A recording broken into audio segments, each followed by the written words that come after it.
നമസ്കാരം. STV evening ന്യൂസിലേക്ക് എല്ലാ പ്രേക്ഷകർക്കും സ്വാഗതം. ഞാൻ അജയ് വിജയൻ. പ്രധാന വാർത്തകൾ. തൃശൂരിൽ വൻ ATM കവർച്ച. 3 ATM സെന്ററുകളിൽ നിന്നായി 65 ലക്ഷം രൂപ കവർന്നു. കവർച്ചാ സംഘത്തെ പോലീസ് പിടികൂടിയത് തമിഴ്നാട് നാമക്കല്ലിൽ കണ്ടെയ്നറിൽ രക്ഷപ്പെടുന്നതിനിടെ. തമിഴ്നാട് പോലീസുമായുള്ള ഏറ്റുമുട്ടലിൽ കവർച്ചാ സംഘത്തിലെ ഒരാൾ കൊല്ലപ്പെട്ടു. മോഷണം നടന്നത് വെള്ളിയാഴ്ച പുലർച്ചെ മാപ്രാണം, ഷൊർണൂർ റോഡ്, കോലഴി എന്നിവിടങ്ങളിലെ ATMകളിൽ നിന്ന്.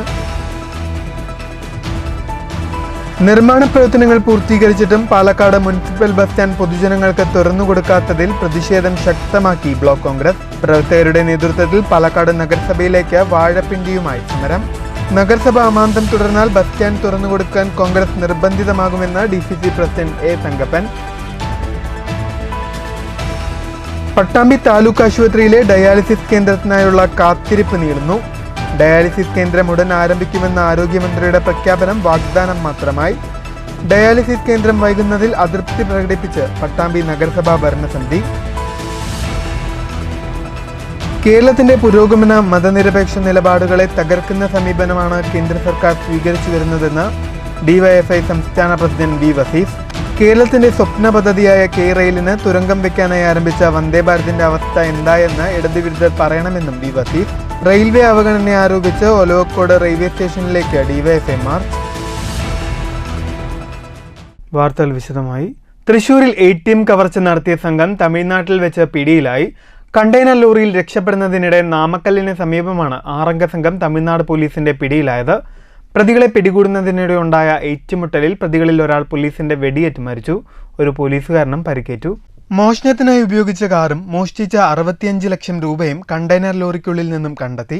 SK ലോജിസ്റ്റിക്സിന്റേതാണ് container. ലോറി മറ്റൊരു വാഹനത്തിൽ ഇടിച്ചതാണ് പ്രതികളെ കുടുക്കിയത്. അപകടശേഷം ലോറി പോലീസ് നിരീക്ഷണത്തിലായിരുന്നു. പിന്നീട് തമിഴ്നാട് പോലീസ് കണ്ടെയ്നർ വളഞ്ഞിട്ട് പ്രതികളെ പിടികൂടുകയായിരുന്നു. അതിനിടെയാണ് വെടിവെപ്പുണ്ടായതെന്നാണ് തമിഴ്നാട് പോലീസിൽ നിന്ന് ലഭിക്കുന്ന വിവരം. വെള്ളിയാഴ്ച പുലർച്ചെ നടന്ന കവർച്ചയിൽ തൃശൂരിലെ 3 ATMകളിൽ നിന്ന് 65 ലക്ഷം രൂപയോളമാണ് നഷ്ടമായത്. ഷൊർണൂർ റോഡ്, മാപ്രാണം, കോലഴി എന്നിവിടങ്ങളിലെ ATMകളിൽ നിന്നാണ് പണം മോഷ്ടിച്ചത്. 25 കിലോമീറ്റർ ചുറ്റളവിൽ 2 മണിക്കൂറിനുള്ളിലാണ് 3 ATMകളും തകർത്ത് പണം കവർന്നത്.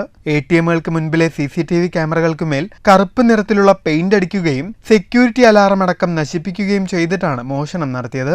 വെളുത്ത നിറത്തിലുള്ള ക്രൈറ്റ കാറിൽ മുഖംമൂടി ധരിച്ചെത്തിയ 6 അംഗ സംഘം ഗ്യാസ് കട്ടർ ഉപയോഗിച്ചാണ് ATMൽ നിന്ന് പണം കവർന്നത്. പിടിയിലായ പ്രതികളെ തമിഴ്നാട്ടിലെ നിയമ നടപടികൾ പൂർത്തിയാക്കി തൃശൂരിലെത്തിക്കും. News bureau, Thrissur. Palakkad municipal bus സ്റ്റാൻഡിലെ ബസ് യാർഡുകളുടെ നിർമ്മാണം പൂർത്തിയായിട്ടും ബസ് സ്റ്റാൻഡ് പൊതുജനങ്ങൾക്ക് തുറന്നുകൊടുക്കാത്തതിൽ പ്രതിഷേധിച്ച് ബ്ലോക്ക് കോൺഗ്രസ് പ്രവർത്തകരുടെ നേതൃത്വത്തിൽ പാലക്കാട് നഗരസഭയിലേക്ക് വാഴപ്പിണ്ടി സമരം നടത്തി. പ്രതിഷേധ സമരം DCC പ്രസിഡന്റ് A. തങ്കപ്പൻ ഉദ്ഘാടനം ചെയ്തു. Town hall annex, Sultanpet, stadium, Olavakkode shopping കോംപ്ലക്സുകൾ ഉൾപ്പെടെയുള്ള നഗരസഭയുടെ നിർമ്മാണ പ്രവൃത്തികൾ പാതി വഴിക്കാണ്. സ്വന്തം സാമ്പത്തിക നേട്ടം മാത്രം ലക്ഷ്യം വെച്ചാണ് നഗരസഭയിൽ ഭരണം നടത്തുന്നത്. പാലക്കാട് MPയും MLAയും കൊണ്ടുവന്നതല്ലാതെ ഒരു നേട്ടവും പാലക്കാട് നഗരസഭയ്ക്ക് അവകാശപ്പെടാനില്ലെന്നും നഗരസഭ അമാന്തം തുടർന്നാൽ ബസ് സ്റ്റാൻഡ് തുറന്നുകൊടുക്കാൻ കോൺഗ്രസ് നിർബന്ധിതമാവുമെന്നും A. തങ്കപ്പൻ ഉദ്ഘാടന പ്രസംഗത്തിൽ പറഞ്ഞു. നിർമ്മിച്ചത് അബദ്ധമായിട്ടാണ് മുനിസിപ്പാലിറ്റിക്കാർക്ക്. കാരണം ഇവരൊട്ടും ചെയ്യൂല, ചെയ്തതിനെ തുറന്നു കൊടുക്കൂല. അത് ഐക്യജനാധിപത്യ മുന്നണിയുടെ MP ആയതുകൊണ്ട് ഇവർക്കുള്ള അസ്വസ്ഥതയാണ്. പക്ഷേ ഒരു കാര്യമുണ്ട്, അത് MP നിർമ്മിച്ചിട്ടുള്ള ആ ബസ് സ്റ്റാൻഡ് നിങ്ങൾ തുറന്നു കൊടുത്തില്ലെങ്കിൽ ഞങ്ങൾ പ്രതീകാത്മകമായി ഞങ്ങൾ തന്നെ തുറന്നു കൊടുക്കും. പേടിക്കൊന്നും വേണ്ട, അത് ചെയ്യേണ്ടി വരും. ഇതൊരു ചെറിയ സൂചനാ സമരമാണ്, ഒരു പ്രതീകമായിട്ടുള്ള സമരമാണ്. ഇനി ഈ സമയം നടന്നിട്ടില്ലെങ്കിൽ ഞങ്ങൾ നിയമപരമായിട്ടും അതോടൊപ്പം തന്നെ ഇതുപോലെ ജനങ്ങളെ സംഘടിപ്പിച്ചുള്ള പോരാട്ടത്തിലേക്ക് ഞാൻ മുന്നോട്ട് പോകും. VK ശ്രീകണ്ഠൻ MPയുടെ ആസ്തി വികസന ഫണ്ടിൽ നിന്ന് 2,16 ലക്ഷം ചിലവഴിച്ച് ബസ് യാർഡുകൾ നിർമ്മിച്ചെങ്കിലും സ്റ്റാൻഡ് പൊതുജനത്തിന് തുറന്നുകൊടുക്കാത്തതിൽ പ്രതിഷേധിച്ചാണ് ബ്ലോക്ക് കോൺഗ്രസ് നഗരസഭയിലേക്ക് വാഴപ്പിണ്ടി സമരം നടത്തിയത്. വാഴപ്പിണ്ടിയുമായി നഗരസഭയിലേക്ക് സമരം ചെയ്ത ബ്ലോക്ക് കോൺഗ്രസ് പ്രവർത്തകർ പോലീസ് വലയം ഭേദിച്ച് നഗരസഭയ്ക്കകത്ത് പ്രവേശിച്ചു. പ്രതിഷേധ സമരത്തിൽ മണ്ഡലം പ്രസിഡന്റ് CV സതീഷ് അധ്യക്ഷനായി. INTUC സംസ്ഥാന കമ്മിറ്റി അംഗം Chinganoor Manoj, block secretary Haridas Machingal, vice president Mohanan, കൗൺസിലർമാരായ A. കൃഷ്ണൻ, മിനി, അനുപമ, ബൈജു, സിന്ധു രാധാകൃഷ്ണൻ, സലീം, മുസ്തഫ തുടങ്ങിയവർ സംസാരിച്ചു. News bureau, Palakkad. തൃശൂർ വടക്കാഞ്ചേരിയിൽ ടോറസ് ലോറി നിയന്ത്രണം വിട്ട് വൈദ്യുതി തൂണിലിടിച്ച് മറിഞ്ഞു. വാഹനത്തിന്റെ മുൻവശത്തെ ടയർ പൊട്ടിയതിനെ തുടർന്നാണ് ഡ്രൈവർക്ക് നിയന്ത്രണം നഷ്ടപ്പെട്ടത്. വെള്ളിയാഴ്ച ഉച്ചയ്ക്ക് 12:30 കരുതക്കാട് FCI ഗോഡൌൺ പരിസരത്തായിരുന്നു അപകടം. ഷൊർണൂർ കൊടുങ്ങല്ലൂർ സംസ്ഥാന പാതയിൽ വടക്കാഞ്ചേരി ഭാഗത്തു നിന്നും കരിങ്കല്ല് കയറ്റി തൃശൂർ ഭാഗത്തേക്ക് സഞ്ചരിച്ചിരുന്ന ടോറസ് ലോറിയാണ് അപകടത്തിൽപ്പെട്ടത്. ടയർ പൊട്ടിയ വാഹനം നിയന്ത്രണം വിട്ട് പാഞ്ഞുവരുന്നത് കണ്ട ആക്രിക്കട ജീവനക്കാർ കടയിലേക്ക് ഓടിക്കയറിയതിനാൽ ദുരന്തമൊഴിവായി. ആക്രിക്കടയുടെ മുന്നിലുള്ള വൈദ്യുതി തൂണിലാണ് വാഹനം ഇടിച്ചു നിന്നത്. ഡ്രൈവറുടെ മനോധൈര്യമാണ് വലിയ അപകടം ഒഴിവാക്കിയതെന്ന് കണ്ടുനിന്നവർ പറഞ്ഞു. ഇടിയുടെ ആഘാതത്തിൽ വൈദ്യുതി തൂൺ തകർന്ന് മേഖലയിലെ വൈദ്യുതി വിതരണം താറുമാറായി. അപകടത്തിൽ ആർക്കും പരിക്കില്ല. News bureau, Thrissur. നിർമ്മാണം കഴിഞ്ഞ് മാസങ്ങളായിട്ടും പട്ടാമ്പി താലൂക്ക് ആശുപത്രിയിലെ ഡയാലിസിസ് കേന്ദ്രം തുറക്കാത്തതിൽ നഗരസഭയ്ക്ക് അതൃപ്തി. യന്ത്രങ്ങൾ ലഭ്യമാക്കി 2023 ഡിസംബറിൽ ഡയാലിസിസ് കേന്ദ്രം പ്രവർത്തന സജ്ജമാകുമെന്ന ആരോഗ്യമന്ത്രിയുടെ വാക്കും പാഴ്വാക്കായി. ആരോഗ്യവകുപ്പിന്റെ ഭാഗത്ത് കാലതാമസം വരികയാണെങ്കിൽ മറ്റു വഴികൾ തേടണമെന്ന് നഗരസഭാ വൈസ് ചെയർമാൻ. പട്ടാമ്പി നഗരസഭയുടെ കീഴിലുള്ള സർക്കാർ താലൂക്ക് ആശുപത്രിയിലാണ് ഡയാലിസിസ് സെന്റർ പദ്ധതിക്ക് തുടക്കമിട്ടത്. മുഹമ്മദ് മുഹസിൻ MLAയുടെ ഫണ്ടിൽ നിന്ന് 99 ലക്ഷം രൂപ ചിലവഴിച്ച് ആദ്യ മാസങ്ങളിൽ നിർമ്മാണം പൂർത്തിയായ ഡയാലിസിസ് സെന്റർ പിന്നെ തുറന്നിട്ടില്ല. അന്നു മുതൽ നിരവധി രോഗികളും അവരുടെ കുടുംബങ്ങളും കാത്തിരിപ്പ് തുടങ്ങിയതാണ്. 2023 ഡിസംബറിൽ പട്ടാമ്പിയിലെത്തിയ ആരോഗ്യമന്ത്രി വീണ ജോർജ് പറഞ്ഞത് ഡയാലിസിസ് സെന്റർ ആരംഭിക്കുമെന്നാണ്. എന്നാൽ ആ വാക്ക് വാഗ്ദാനങ്ങളുടെ പട്ടികയിലേക്ക് പിന്തള്ളപ്പെട്ടു. ജനറേറ്റർ, എയർ കണ്ടീഷൻ അടക്കമുള്ള എല്ലാം സജ്ജമായിട്ട് വർഷങ്ങൾ കഴിഞ്ഞിട്ടും ഇതുവരെ ഒരു ഡയാലിസിസ് പോലും നടത്താൻ കഴിഞ്ഞിട്ടില്ല. ഡയാലിസിസ് ചെയ്യുവാനുള്ള യന്ത്രങ്ങൾ എത്താത്തതാണ് തടസ്സം. ആദ്യം 10 ഡയാലിസിസ് മെഷീനുകൾ പിന്നീട് 8 ചുരുക്കുകയും ഇതിനായി 52,08,000 രൂപ അനുവദിക്കുകയും ചെയ്തു. പക്ഷേ ആരോഗ്യവകുപ്പിന്റെയും കരാർ കമ്പനിയുടെയും ഭാഗത്തു നിന്നുള്ള അനാസ്ഥ മൂലം ഇതുവരെ മെഷീനുകൾ സ്ഥാപിക്കാൻ കഴിഞ്ഞിട്ടില്ല. ആരോഗ്യവകുപ്പിന്റെ ഭാഗത്തു നിന്ന് കാലതാമസം വരികയാണെങ്കിൽ ത്രിതല തദ്ദേശ സ്ഥാപനങ്ങൾ, സ്വകാര്യ മേഖല, സന്നദ്ധ സംഘടനകൾ എന്നിവരുടെ സഹകരണത്തോടെ മെഷീനുകൾ ലഭ്യമാക്കാനുള്ള ഇടപെടൽ നടത്തി പാവപ്പെട്ട രോഗികൾക്ക് എത്രയും പെട്ടെന്ന് ഡയാലിസിസ് സൗകര്യം ഒരുക്കണമെന്നാണ് ആവശ്യമുയരുന്നത്. കെട്ടിട പണി പൂർത്തീകരിച്ചിട്ടും വളരെ ചെറിയൊരു സംഖ്യക്ക് വേണ്ടി അവരെ കാത്തിരിക്കുക എന്ന് പറയുമ്പോൾ അത് ഏറ്റവും പ്രയാസമായ ഒരു കാര്യമാണ്.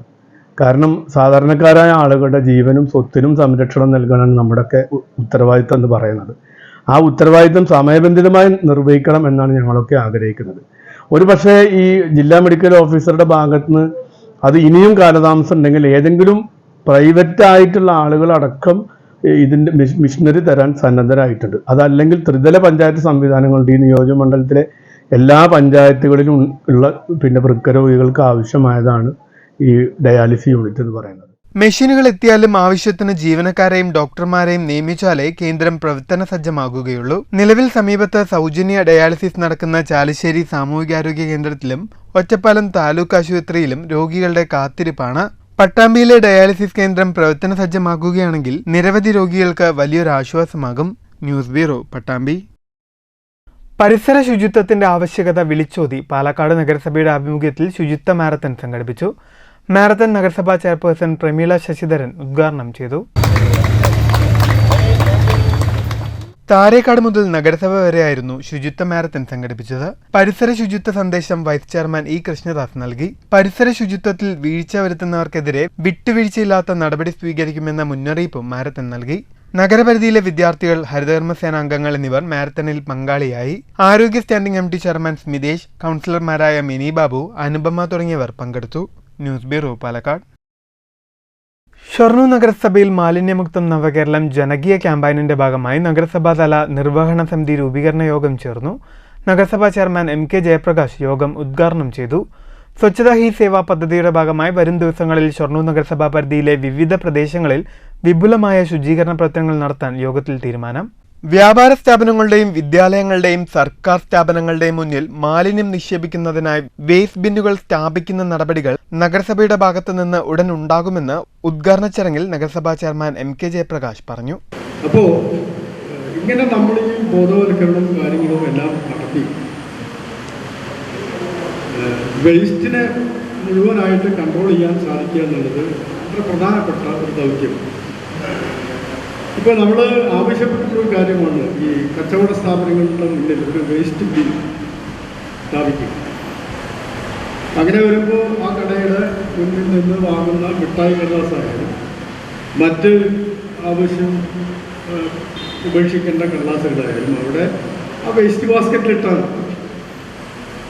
അപ്പോൾ അങ്ങനെ ഒരു സംവിധാനം നമുക്ക് അവിടെ കടകളിൽ ആലോചിക്കണം. അതോടൊപ്പം തന്നെ നമ്മുടെ വിദ്യാലയങ്ങളിലും മറ്റ് സർക്കാർ സ്ഥാപനങ്ങളിലും ഇതേ സംവിധാനങ്ങൾ ഉണ്ടാക്കാനായിട്ട് സാധിക്കും. പരിപാടിയിൽ നഗരസഭാ ആരോഗ്യകാര്യ standing committee chairman K Krishnakumar അധ്യക്ഷനായി. PHI ശ്രീവിലാസ് സ്വാഗതം ആശംസിച്ചു. Shoranur police station CI Ravikumar പരിപാടിക്ക് ആശംസ അറിയിച്ചുകൊണ്ട് സംസാരിച്ചു. നഗരസഭാ സെക്രട്ടറി PS രാജേഷ് പരിപാടിക്ക് നന്ദി പറഞ്ഞു. RP ഗോപാലകൃഷ്ണൻ യോഗത്തിന്റെ ലക്ഷ്യങ്ങൾ വിശദീകരിച്ചു. ശുചിത്വ മിഷൻ YP രേഷ്മ വിവിധ പരിപാടികളെക്കുറിച്ച് വിശദീകരിച്ചു. തുടർന്ന് ശുചിത്വ പ്രതിജ്ഞയും എടുത്തു. വാർഡ് കൗൺസിലർമാർ, നഗരസഭാ ആരോഗ്യ വിഭാഗം ജീവനക്കാർ, ആശാ പ്രതിനിധികൾ, കുടുംബശ്രീ പ്രതിനിധികൾ, വ്യാപാരി സംഘടനാ പ്രതിനിധികൾ, ഹരിതകർമ്മസേന അംഗങ്ങൾ, റെസിഡൻസ് അസോസിയേഷൻ പ്രതിനിധികൾ, സന്നദ്ധ പ്രവർത്തകർ തുടങ്ങിയവർ പങ്കെടുത്തു. സ്വച്ഛതാ ഹി സേവ പദ്ധതിയുടെ ഭാഗമായി വരും ദിവസങ്ങളിൽ വിപുലമായ ശുചീകരണ പ്രവർത്തനങ്ങളാണ് ഷൊർണൂർ നഗരസഭാ പരിധിയിൽ നടക്കുക. സെപ്റ്റംബർ 28-ന് SMP ജംഗ്ഷൻ ശ്മശാനത്തിന് സമീപം ശുചീകരണ പ്രവർത്തനങ്ങളും കൂടാതെ സെപ്റ്റംബർ 30-ന് നഗരസഭ MCFൽ വെച്ച് സ്കൂൾ തലത്തിൽ നടക്കുന്ന ക്വിസ് മത്സര വിജയികൾക്ക് വർക്ക്ഷോപ്പും സംഘടിപ്പിക്കും. ഒക്ടോബർ 1-ന് കുലഞ്ചേരിക്കുളം വൃത്തിയാക്കൽ, സൗന്ദര്യവൽക്കരണം, ഒക്ടോബർ 2-ന് ബഹുജന റാലി, ഭാരതപ്പുഴ ശുചീകരണം, നഗരസഭാ പരിധിയിലെ വിദ്യാലയങ്ങളിലെ വിദ്യാർത്ഥികളുടെ വിവിധ കലാപരിപാടികൾ എന്നിവ നടക്കും. അന്നേ ദിവസം തന്നെ മാലിന്യമുക്തം നവകേരളം ജനകീയ ക്യാമ്പയിനിന്റെ പ്രവർത്തനാരംഭമായി നഗര സൗന്ദര്യവൽക്കരണ പ്രവർത്തനങ്ങൾ ഏറ്റെടുക്കുന്നതായി നഗരസഭാ സെക്രട്ടറി അറിയിച്ചു. ശുചീകരണ പ്രവർത്തനങ്ങളിൽ ജനപ്രതിനിധികൾ, തൊഴിലുറപ്പ് തൊഴിലാളികൾ, കുടുംബശ്രീ അയൽക്കൂട്ടങ്ങൾ, ആശാപ്രവർത്തകർ, യുവജന സംഘടനകൾ, സന്നദ്ധ സംഘടനകൾ തുടങ്ങിയവരുടെ പങ്കാളിത്തം ഉറപ്പാക്കണമെന്ന് യോഗത്തിൽ നഗരസഭാ ചെയർമാൻ അറിയിച്ചു. News centre, Shoranur.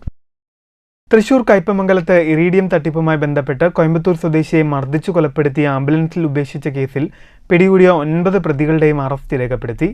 ഇക്കഴിഞ്ഞ 23-ന് രാത്രി 11 മണിയോടെയാണ് കോയമ്പത്തൂർ സ്വദേശി ചാൾസ് ബെഞ്ചമിൻ എന്ന അരുണിനെ മർദ്ദിച്ചു കൊലപ്പെടുത്തി ആംബുലൻസിൽ ഉപേക്ഷിച്ചത്. കണ്ണൂർ അഴീക്കോട് സ്വദേശികളായ മുഹമ്മദ് സാദിഖ്, ഫായിസ്, മുജീബ്, തലശ്ശേരി സ്വദേശി സലീം, തൃശൂർ അരണാട്ടുകര സ്വദേശി ദിലീപ് ചന്ദ്രൻ, ശ്രീനാരായണപുരം പടിഞ്ഞാറെ വെമ്പല്ലൂർ ധനേഷ്, എറണാകുളം ഉദയംപേരൂർ സ്വദേശി സുരേഷ്, ഏറിയാട് അഴീക്കോട് സ്വദേശി ശിഹാബ്, ശ്രീനാരായണപുരം വേക്കോട് സ്വദേശി അഭയ് എന്നിവരെയാണ് അറസ്റ്റ് ചെയ്തത്. ഇറീഡിയം തട്ടിപ്പുമായി ബന്ധപ്പെട്ടാണ് അരുണിനെ വിളിച്ചുവരുത്തി കൊലപ്പെടുത്തിയത്. കോടികൾ വിലമതിക്കുന്ന റേഡിയോ ആക്റ്റീവ് കപ്പാസിറ്റിയുള്ള ലോഹമായ റൈസ് പുള്ളർ അഥവാ ഇറിഡിയം സത്യമംഗലം കാടുകളിൽ ആദിവാസികളുടെ കൈവശമുണ്ടെന്ന് കണ്ണൂർ സ്വദേശി സാദിഖിനെ കൊല്ലപ്പെട്ട അരുൺ പറഞ്ഞു വിശ്വസിപ്പിച്ചു. അത് ആദിവാസികളിൽ നിന്നും വാങ്ങി വിൽപ്പന നടത്തിയാൽ 200 കോടി രൂപ ലാഭവിഹിതം നൽകാമെന്നും പറഞ്ഞു വിശ്വസിപ്പിച്ചു. ഇറീഡിയം വാങ്ങുന്നതിനും മറ്റുമുള്ള ചെലവിലേക്കായി സാദിഖിൽ നിന്നും 65 ലക്ഷം രൂപ അരുണും കൊല്ലം ചവറ സ്വദേശി ശശാങ്കനും ചേർന്ന് മാസങ്ങൾക്ക് മുൻപ് വാങ്ങിയിരുന്നു. ഇറീഡിയം ലഭിക്കാതായതോടെ ഇരുവരും തട്ടിപ്പ് നടത്തിയതായി തിരിച്ചറിഞ്ഞതോടെ സാദിഖും കൂട്ടരും 22-ന് രാത്രി തൃശൂരിലെത്തി. തുടർന്ന് ദിലീപ് ചന്ദ്രനുമായി ഗൂഢാലോചന നടത്തി. 23-ന് രാവിലെ പുതുക്കാട് ടോൾ പ്ലാസ പരിസരത്തേക്ക് അരുണിനെയും ശശാങ്കനെയും വിളിച്ചു വരുത്തി. ശേഷം കാറിൽ തട്ടിക്കൊണ്ടുപോയി കല്ലൂർ ഭാഗത്ത് റബ്ബർ തോട്ടത്തിൽ ആളൊഴിഞ്ഞ കെട്ടിടത്തിൽ കൊണ്ടുപോയി മർദ്ദിച്ചു. അവിടെ നിന്നും വട്ടനാത്രയിലെ എസ്റ്റേറ്റിലും വൈകിട്ടോടെ പ്രതികളിൽ ഒരാളായ ധനേഷിന്റെ വീട്ടിലെത്തിച്ചും വീണ്ടും മർദ്ദിച്ചു. ക്രൂരമർദ്ദനമേറ്റ അരുൺ ഇവിടെ വെച്ച് മരണപ്പെടുകയായിരുന്നു. തുടർന്ന് പ്രതികൾ ചേർന്ന് അരുണിന്റെ മൃതദേഹം കയ്പമംഗലം വഞ്ചിപ്പുര ഭാഗത്തേക്ക് കാറിൽ കൊണ്ടുപോയി. ഇതിനിടെ മർദ്ദനമേറ്റ് ശശാങ്കൻ വീട്ടിൽ നിന്നും ഓടി രക്ഷപ്പെടുകയും ചെയ്തു. ഒടുവിൽ കയ്പമംഗലം ഫിഷറി സ്കൂളിനടുത്ത് വെച്ച് ആംബുലൻസ് വിളിച്ചു വരുത്തി അരുണിന് ആക്സിഡന്റിൽ പരുക്കുപറ്റിയെന്നും ആശുപത്രിയിൽ എത്തിക്കണമെന്നും തങ്ങൾ പുറകെ വരാമെന്നും ആംബുലൻസ് ഡ്രൈവറെ പറഞ്ഞു വിശ്വസിപ്പിച്ച പ്രതികൾ അരുണിനെ ആംബുലൻസിൽ ആശുപത്രിയിലേക്ക് കയറ്റിവിട്ട ശേഷം മുങ്ങുകയായിരുന്നു. CCTV ദൃശ്യങ്ങളും മൊബൈൽ ലൊക്കേഷനുകളും കേന്ദ്രീകരിച്ച് പഴുതടച്ചു നടത്തിയ അന്വേഷണത്തിലാണ് പ്രതികൾ പിടിയിലായത്. News bureau, Thrissur. Mullurkara railway ഗേറ്റിൽ നിയന്ത്രണം വിട്ട ടോറസ് ലോറിയിടിച്ച് അപകടം. ഗതാഗതം തടസ്സപ്പെട്ടു. വെള്ളിയാഴ്ച രാവിലെ 7 മണിയോടെ തൃശൂരിൽ നിന്നും വരവൂർ ഭാഗത്തേക്ക് പോവുകയായിരുന്ന ടോറസ് ലോറിയാണ് നിയന്ത്രണം വിട്ട് റെയിൽവേ ഗേറ്റിൽ ഇടിച്ചത്. ഇടിയുടെ ആഘാതത്തിൽ ഗേറ്റ് തകരാറിലായതിനെ തുടർന്ന് ഇതുവഴിയുള്ള ഗതാഗതവും തടസ്സപ്പെട്ടു. കേരളത്തിന്റെ വികസന കുതിപ്പിനെ ഇല്ലാതാക്കുന്നതിന്റെ ഭാഗമാണ് കേന്ദ്ര സർക്കാർ തുടർന്നുകൊണ്ടിരിക്കുന്ന അവഗണനയെന്ന് DYFI സംസ്ഥാന പ്രസിഡന്റ് B. വസീഫ്. റെയിൽവേ അവഗണനയ്ക്കെതിരെ DYFI ഒലോക്കോട് റെയിൽവേ സ്റ്റേഷനിലേക്ക് നടത്തിയ മാർച്ച് ഉദ്ഘാടനം ചെയ്ത് സംസാരിക്കുകയായിരുന്നു അദ്ദേഹം. രാജ്യമാകെ അലയടിക്കുന്ന പ്രതിഷേധത്തിന്റെ ഭാഗമായി ഈ രാജ്യത്തിന്റെ പൊതുസമ്പത്ത് കൊള്ളയടിക്കുന്ന റെയിൽവേ എന്ന സംവിധാനത്തെ തന്നെ കോർപ്പറേറ്റുകൾക്ക് കീറെഴുതുന്നതിന് വേണ്ടി കേരളത്തിന്റെ പുരോഗമന മതനിരപേക്ഷ നിലപാടുകളെ തകർക്കുന്ന നിലപാടാണ് കഴിഞ്ഞ 9 വർഷമായി കേന്ദ്ര സർക്കാർ സ്വീകരിക്കുന്നത്. കേന്ദ്ര സർക്കാർ മനഃപൂർവ്വം അനുമതിയും സാമ്പത്തിക വിഹിതവും നൽകാത്തതുകൊണ്ട് മാത്രം നിരവധി വികസന പദ്ധതികളാണ് നിലച്ചുപോയത്. എല്ലാ പ്രതിബന്ധങ്ങളെയും തരണം ചെയ്താണ് രാജ്യത്തിനു തന്നെ മാതൃകയാവുന്ന തരത്തിൽ കേരളം വികസിക്കുന്നത്. രാജ്യത്തെ മറ്റ് സംസ്ഥാനങ്ങളോടില്ലാത്ത ചിറ്റമ്മ നയം കേരളത്തോട് കാണിക്കുന്ന കേന്ദ്ര സർക്കാർ വയനാട് ദുരന്തത്തോട് പോലും മനുഷ്യത്വരഹിതമായാണ് പെരുമാറിയതെന്നും ഉദ്ഘാടന പ്രസംഗത്തിൽ വസീഫ് പറഞ്ഞു.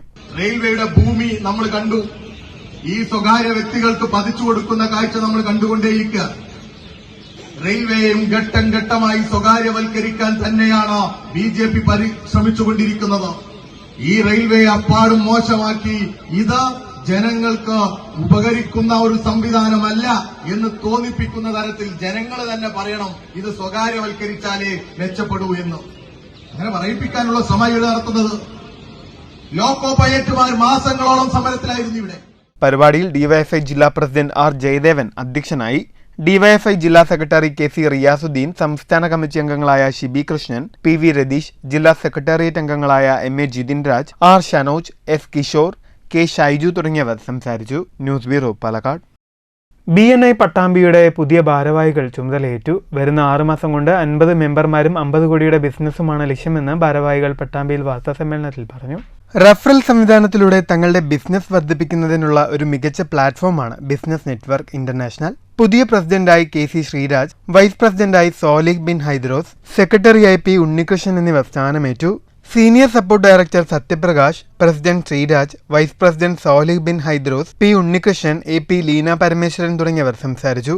നമുക്കറിയാം, വ്യാപാര, വ്യവസായ, വിതരണ, വിപണന മേഖലകളിൽ ഇന്നത്തെ സംരംഭകർ നേരിടുന്ന വെല്ലുവിളികൾ, അനാവശ്യമായ മത്സരങ്ങൾ, അതുപോലെ തന്നെ വലിയ കമ്പനികൾ വന്നിട്ടുള്ള ചെറിയ സംരംഭകരെ ഒഴുകുന്ന രീതിയിൽ അവരുടെ ബിസിനസ്സിനെ മൊത്തം ഇല്ലാതാക്കുന്ന രീതിയിലുള്ള വലിയ കമ്പനികളുടെ കൂട്ടായ്മ, ഇതിനൊക്കെതിരെ പ്രതികരിക്കാനും അല്ലെങ്കിൽ ഇതിനൊക്കെതിരെ ഒരു മത്സരമില്ലാതെ തമ്മിലൊരു സൗഹൃദാന്തരീക്ഷം വ്യാപാരികൾ തമ്മിൽ സൃഷ്ടിച്ചുകൊണ്ട് സംരംഭകർക്ക് മികച്ച രീതിയിൽ ബിസിനസ് നടത്തുന്നതിനും അതുപോലെ തന്നെ ബിസിനസ് അവരുടെ ഉന്നമനങ്ങളിൽ എത്തിക്കുന്നതിനും വേണ്ടിയുള്ള ഒരു കൂട്ടായ്മയാണ് BNI ബിസിനസ് നെറ്റ്വർക്ക് ഇന്റർനാഷണൽ.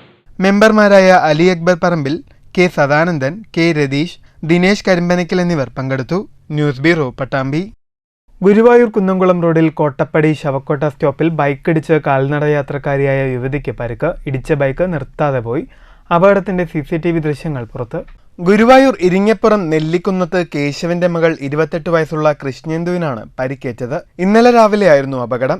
റോഡരികിലൂടെ നടന്നു പോവുകയായിരുന്ന കൃഷ്ണേന്ദുവിനെ അമിത വേഗതയിൽ പുറകിലെത്തിയ ബൈക്ക് ഇടിച്ചു വീഴ്ത്തുകയായിരുന്നു. പരിക്കേറ്റ യുവതിയെ തൃശൂർ മെഡിക്കൽ കോളേജ് ആശുപത്രിയിൽ പ്രവേശിപ്പിച്ചു. അപകടത്തിന്റെ CCTV ദൃശ്യങ്ങൾ കേന്ദ്രീകരിച്ച് നിർത്താതെ പോയ ബൈക്ക് കണ്ടെത്താനായി പോലീസ് അന്വേഷണം ഊർജിതമാക്കിയിട്ടുണ്ട്. News bureau, Thrissur. കേരളശ്ശേരി ഹൈസ്കൂളിൽ 2023-24 വർഷത്തിൽ രാജ്യപുരസ്കാർ കരസ്ഥമാക്കിയ സ്കൗട്ട് ആൻഡ് ഗൈഡ്സിനെ അനുമോദിച്ചു. അനുമോദന യോഗം പാലക്കാട് DEOയും സ്കൗട്ട് ആൻഡ് ഗൈഡ്സ് ജില്ലാ ചീഫ് കമ്മീഷണറുമായ ഉഷ മാനാട്ട് KAS ഉദ്ഘാടനം ചെയ്തു. എല്ലാ സ്കൂളുകളിലും ഉണ്ടാവണമെന്ന് നമ്മൾ ആഗ്രഹിക്കുന്നു. എല്ലാ വർഷവും അത്തരം പ്രവർത്തനങ്ങൾ ഏറ്റെടുക്കണമെന്നുള്ള നിർദ്ദേശം ആഹ്വാനം ഒക്കെ അക്കാദമിക വർഷത്തിന്റെ തുടക്കത്തിൽ തന്നെ സംസ്ഥാന തലത്തിലും വിദ്യാഭ്യാസ ജില്ലാ തലത്തിലും ഒക്കെ നടത്തുന്നുണ്ട്. പക്ഷേ എന്തുകൊണ്ടോ ചില സ്കൂളുകൾ മാത്രമാണ് അത്തരം പ്രവർത്തനങ്ങളിൽ മുന്നോട്ട് വരുന്നത്. അതിനാൽ തന്നെ കേരളശ്ശേരി സ്കൂൾ ഇപ്പോൾ നടക്കുന്ന ഈ രാജ്യ പുരസ്കാർ അവാർഡ് നേടിയ കുട്ടികളെ അനുമോദിക്കുന്ന ഈ ചടങ്ങിന് വലിയ പ്രസക്തിയുണ്ട്. കാരണം 1-2 ദിവസം കൊണ്ട് മാത്രം ഉണ്ടാകുന്ന നേട്ടങ്ങളല്ല ഇത്. പരിപാടിയിൽ PTA vice president P Rajeev അധ്യക്ഷനായി. പറളി സബ് ജില്ലാ BPO AM അജിത് മുഖ്യാതിഥിയായി. Manager incharge KP Jayadevan, principal NS Sinu, പ്രധാനാധ്യാപിക P രാധിക, ഇസ്ര ഫാത്തിമ, PS അശ്വതി, രാജേഷ്, ശ്രാവൺ, ശബരീഷ് തുടങ്ങിയവർ സംസാരിച്ചു. ഗൈഡ്സ് ക്യാപ്റ്റനായിരുന്ന M പാർവതിക്കുട്ടി ടീച്ചർ, ശ്യാംപ്രകാശ്, മാളവിക സന്തോഷ് തുടങ്ങിയവരെയും ചടങ്ങിൽ ആദരിച്ചു. ഗൈഡ്സ് ക്യാപ്റ്റൻ KK തുളസിദേവി സ്വാഗതവും സ്കൗട്ട്സ് മാസ്റ്റർ VM നൌഷാദ് നന്ദിയും പറഞ്ഞു. News bureau, Pathiripala.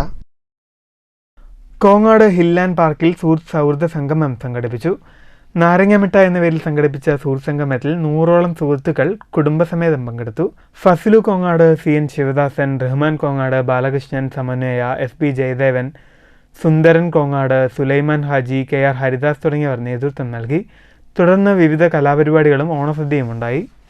Ansar Nagar മർക്കസിന്റെയും SYS സാന്ത്വനത്തിന്റെയും Palakkad Ahalya കണ്ണാശുപത്രിയുടെയും സംയുക്ത ആഭിമുഖ്യത്തിൽ സൗജന്യ നേത്രപരിശോധന തിമിര ശസ്ത്രക്രിയ ക്യാമ്പ് സംഘടിപ്പിക്കുന്നു. സെപ്റ്റംബർ 29 ഞായറാഴ്ച തെക്കുമല അൻസാർ നഗർ മർക്കസിലാണ് ക്യാമ്പ് സംഘടിപ്പിക്കുന്നതെന്ന് ഭാരവാഹികൾ പട്ടാമ്പിയിൽ വാർത്താസമ്മേളനത്തിൽ പറഞ്ഞു. തെക്കുമല അൻസാർ നഗറിൽ നടക്കുന്ന സൗജന്യ നേത്രപരിശോധന തിമിര ശസ്ത്രക്രിയാ ക്യാമ്പ് കൊപ്പം ഗ്രാമപഞ്ചായത്ത് പ്രസിഡന്റ് ടി ഉണ്ണികൃഷ്ണൻ ഉദ്ഘാടനം ചെയ്യും. കേരളത്തിലെ പ്രശസ്തമായ അഹല്യ ഫൗണ്ടേഷൻ കണ്ണാശുപത്രിയിലെ വിദഗ്ധ ഡോക്ടർമാരുടെ സേവനം ക്യാമ്പിൽ ലഭ്യമാണ്. തെരഞ്ഞെടുക്കപ്പെടുന്ന രോഗികൾക്ക് AOL വെച്ചുള്ള ശസ്ത്രക്രിയയും യാത്രാ ചെലവ്, താമസം, ഭക്ഷണം തുടങ്ങിയവയും തികച്ചും സൗജന്യമായിരിക്കും. കണ്ണു പരിശോധിച്ച് ഡോക്ടർമാർ കണ്ണടകൾ നിർദ്ദേശിക്കുന്നവർക്ക് മിതമായ നിരക്കിൽ കണ്ണടകളും നൽകും. ഇതിനായി അഡ്വാൻസ് തുക നൽകി ബുക്ക് ചെയ്യാവുന്നതാണ്. മറ്റ് നേത്രരോഗങ്ങളുള്ളവർക്ക് ക്യാമ്പ് മുഖേന തുടർ ചികിത്സ ലഭ്യമാക്കുന്നതുമാണ്. ക്യാമ്പിലൂടെ അതിനൂതന ശാസ്ത്ര സാങ്കേതിക വിദ്യ അനുസരിച്ചുള്ള വേദനരഹിതമായ ശസ്ത്രക്രിയകൾ ഏറ്റവും കുറഞ്ഞ ചെലവിൽ ലഭ്യമാണ്. ഹൃദയ സംബന്ധമായ രോഗമുള്ളവർ ചികിത്സിക്കുന്ന ഡോക്ടർമാരുടെ സമ്മതപത്രം കൊണ്ടുവരേണ്ടതാണെന്ന് ഭാരവാഹികൾ പറഞ്ഞു. വാർത്താ സമ്മേളനത്തിൽ മർക്കസ് ഭാരവാഹികളായ അബ്ദുൾ റഷീദ് സഖാഫി, സുലൈമാൻ സഖാഫി, അബൂബക്കർ സഖാഫി, സയ്യിദ് മുൾഷിദ് തങ്ങൾ അൽബുഗായി, കെ ഇസ്മായിൽ കുഞ്ഞു തുടങ്ങിയവർ പങ്കെടുത്തു. News bureau Pattambi. പ്രധാന വാർത്തകൾ വീണ്ടും. തൃശൂരിൽ വൻ ATM കവർച്ച. 3 ATM സെന്ററുകളിൽ നിന്നായി 65 ലക്ഷം രൂപ കവർന്നു. കവർച്ചാ സംഘത്തെ പോലീസ് പിടികൂടിയത് തമിഴ്നാട് നാമക്കല്ലിൽ കണ്ടെയ്നറിൽ രക്ഷപ്പെടുന്നതിനിടെ. തമിഴ്നാട് പോലീസുമായുള്ള ഏറ്റുമുട്ടലിൽ കവർച്ചാ സംഘത്തിലെ ഒരാൾ കൊല്ലപ്പെട്ടു. മോഷണം നടന്നത് വെള്ളിയാഴ്ച പുലർച്ചെ മാപ്രാണം, ഷൊർണൂർ റോഡ്, കോലടി എന്നിവിടങ്ങളിലെ ATMകളിൽ നിന്ന്. നിർമ്മാണ പ്രവർത്തനങ്ങൾ പൂർത്തീകരിച്ചിട്ടും പാലക്കാട് മുനിസിപ്പൽ ബസ് സ്റ്റാൻഡ് പൊതുജനങ്ങൾക്ക് തുറന്നുകൊടുക്കാത്തതിൽ പ്രതിഷേധം ശക്തമാക്കി ബ്ലോക്ക് കോൺഗ്രസ്. പ്രവർത്തകരുടെ നേതൃത്വത്തിൽ പാലക്കാട് നഗരസഭയിലേക്ക് വാഴപ്പിണ്ടിയുമായി സമരം. നഗരസഭ അമാന്തം തുടർന്നാൽ ബസ് സ്റ്റാൻഡ് തുറന്നുകൊടുക്കാൻ കോൺഗ്രസ് നിർബന്ധിതമാകുമെന്ന് DCC president A. Thankappan. Pattambi taluk ആശുപത്രിയിലെ ഡയാലിസിസ് കേന്ദ്രത്തിനായുള്ള കാത്തിരിപ്പ് നീളുന്നു. ഡയാലിസിസ് കേന്ദ്രം ഉടൻ ആരംഭിക്കുമെന്ന ആരോഗ്യമന്ത്രിയുടെ പ്രഖ്യാപനം വാഗ്ദാനം മാത്രമായി. ഡയാലിസിസ് കേന്ദ്രം വൈകുന്നതിൽ അതൃപ്തി പ്രകടിപ്പിച്ച് പട്ടാമ്പി നഗരസഭാ ഭരണസമിതി. കേരളത്തിന്റെ പുരോഗമന മതനിരപേക്ഷ നിലപാടുകളെ തകർക്കുന്ന സമീപനമാണ് കേന്ദ്ര സർക്കാർ സ്വീകരിച്ചു വരുന്നതെന്ന് DYFI സംസ്ഥാന പ്രസിഡന്റ് V. വസീഫ്. കേരളത്തിന്റെ സ്വപ്ന പദ്ധതിയായ K-റെയിലിന് തുരങ്കം വെക്കാനായി ആരംഭിച്ച വന്ദേ ഭാരതിന്റെ അവസ്ഥ എന്തായെന്ന് ഇടതുവിരുദ്ധർ പറയണമെന്നും V. വസീഫ്. റെയിൽവേ അവഗണന ആരോപിച്ച് ഒലവക്കോട് റെയിൽവേ സ്റ്റേഷനിലേക്ക് DYFI മാർച്ച്. ഈ വാർത്താ ബുള്ളറ്റിൻ സമാപിക്കുന്നു. നമസ്കാരം.